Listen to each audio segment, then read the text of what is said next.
Bonjour les amis, on va regarder trois attaques de notre dernière guerre. Donc c'est le clan Dragon Ball, on est à 53 victoires consécutives. La dernière guerre c'est une promenade de santé. On a à peu près rasé la carte. On a juste laissé des étoiles sur le 3 et le 4. Eux de leur côté ils n'ont rien fait, vous voyez, ils n'ont pas réussi à compléter un seul village à part les plus petits. Donc une vraie promenade. On va regarder trois attaques. On va regarder trois attaques. Donc ici, il n'y a plus personne dans le clan parce que tout le monde est parti faire la ligue ailleurs.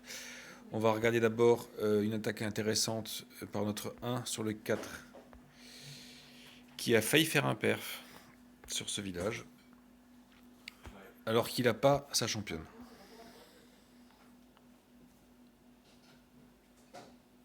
Donc voilà, il commence avec un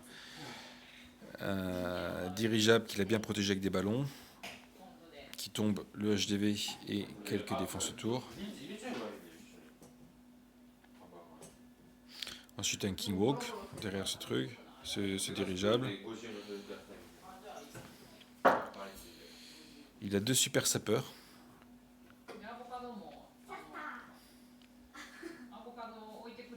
qu'il va utiliser pour faire rentrer son Kiwok jusqu'à l'arène adverse.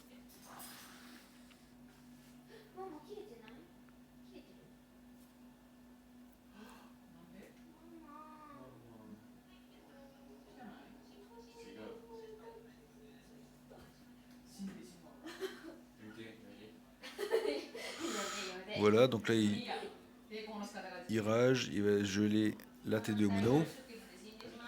La souffleuse commence à embêter ses guerriers, mais finalement ça gêne pas trop. Il a lancé son roi. Coupe un petit peu avec un sorcier qui n'est pas forcément utile à mon avis. Deux ballons pour couper un mortier. Et c'est parti pour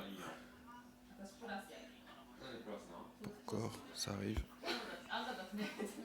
Les mineurs et les cochons.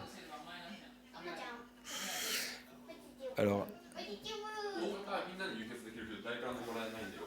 comme dit, il n'avait pas sa championne et c'est là que ça va être embêtant. Sa reine tape un des deux dragons du CTC, mais il ne tapera pas le deuxième, hélas.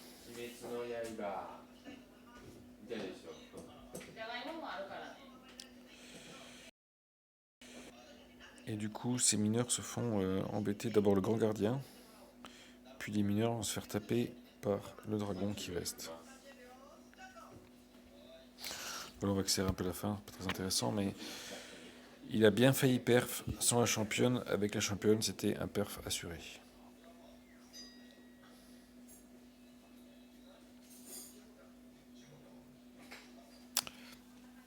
Voilà la première attaque.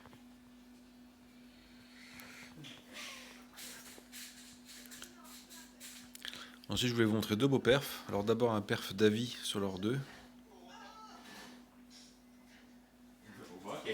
Voilà le village. C'est pas tout à fait max, mais c'est quand même un beau village HDV 13. Ah, voilà, il commence avec un PK, le roi, un deuxième PK pour couper et faire un Kiwok qui va partir du bas. Enfin, un Kiwok, un commando, pardon, il n'y a pas de guerrier, un commando qui va partir du bas.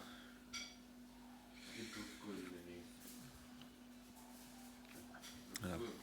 Alors là, un petit peu de chance, il y a un PK qui est rentré, le PK qui était à droite, qui est encore en vie, qui est rentré, ça c'est assez chanceux.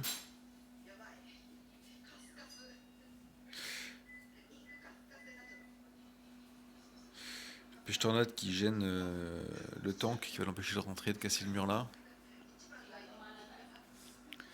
Il y a deux petits cochons partis à gauche des par contre la kata qui est un peu embêtante là.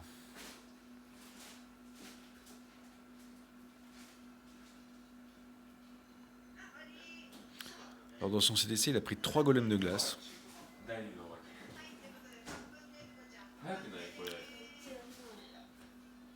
Il fait beaucoup de gel.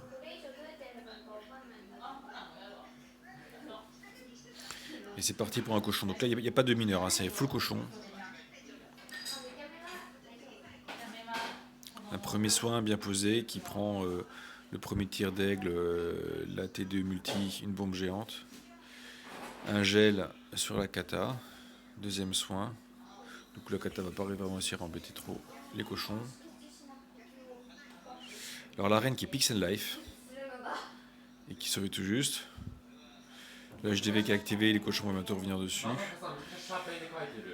La championne va s'occuper de la reine adverse. Voilà, c'est fait.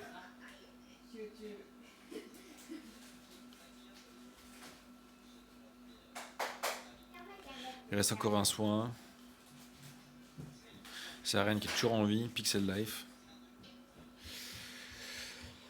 Et voilà, un beau 3 étoiles.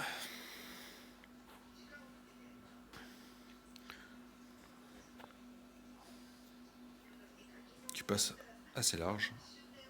Il reste quand même pas mal de cochons, le gardien et la championne et même la reine. Voilà. Et pour finir, on va regarder notre attaque. Alors attaque du Benny, donc Benny c'est moi en fait. Attaque du Benny sur le 1. Alors c'est la deuxième passage. Donc Avi avait fait une première attaque qui a fait 90%. J'ai recopié et amélioré son attaque. Avec un petit mignon là pour couper ici les deux mines d'or pour pas que le Kingwalk tourne. Le Kingwalk lancé par là, donc ça j'ai recopié exactement sur l'attaque d'Avi, le Kingwalk par ici. Lui avait commencé par envoyer le dirigeable puis le Kingwalk. J'ai inversé les rôles pour gagner du temps. Et parce que aussi la reine occupe l'arc ici que sinon aurait embêté le dirigeable. Voilà, donc le dirigeable qui arrive. Un rage. Alors par contre, le trou de mon dirigeable était un peu moins performante que celle d'Avi. Avi avait réussi à taper la TDE qui est là, alors que les miennes ne vont pas y arriver. Et voilà, CDC est vidé. Ici, le mignon a suffi à couper la route ici. La reine a tapé tout ça pendant ce temps, donc elle n'a pas perdu son temps. Un petit poison pour les sorcières. Voilà. Donc maintenant que la reine va pouvoir descendre sur le côté droit, vers 2h, et taper l'aigle et les deux catapultes. Et pendant ce temps, je vais pouvoir lancer par 9h, entre 9 et 11, l'armée principale. Alors ici, une autre amélioration par rapport à l'attaque d'Avi, c'est le sorcier ici qui permet de couper les 3 bâtiments là, et qui évite que la reine remonte. La reine d'Avi était remontée vers le labo et n'avait pas pris l'aigle. Là, j'achève le roi. Alors finalement, ce gel là était inutile. Hein. Un gel dans le vent, ça ne servait à rien du tout. Voilà. Alors je perds une guérie. Bon, c'est bon. Maintenant, on va lancer la principale. Donc, un bébé là-haut pour couper le réservoir. Le roi ici, que j'espérais descendrait sur les extracteurs d'élixir, mais bêtement, il est remonté, en fait. Donc le roi va pas bien élaguer sur le côté là, pour les mineurs, hélas. Pendant ce temps-là, la reine avance et a tapé la deuxième catapulte. Les troupes arrivent sur le CDC, le HDV qui est déjà actif, on est déjà à plus de 50%. Pouvoir du gardien, rage, soin. Alors le gardien est trop loin, il n'a pas protégé les troupes de l'explosion du HDV, parce qu'il n'a pas suivi d'assez près. Je sais comment faire pour que le gardien suive de plus près. Mais bon, la championne taper les devs qui restent au milieu. Et les cochons, pardon, pas les cochons, les mineurs, eux ont tapé tout le flanc du village. À 3 étoiles, extrêmement large. Il reste une tripotée de mineurs. Il reste le Kingwalk. Il reste les 3 héros en fait. Les 4 héros. Voilà. Merci d'avoir regardé.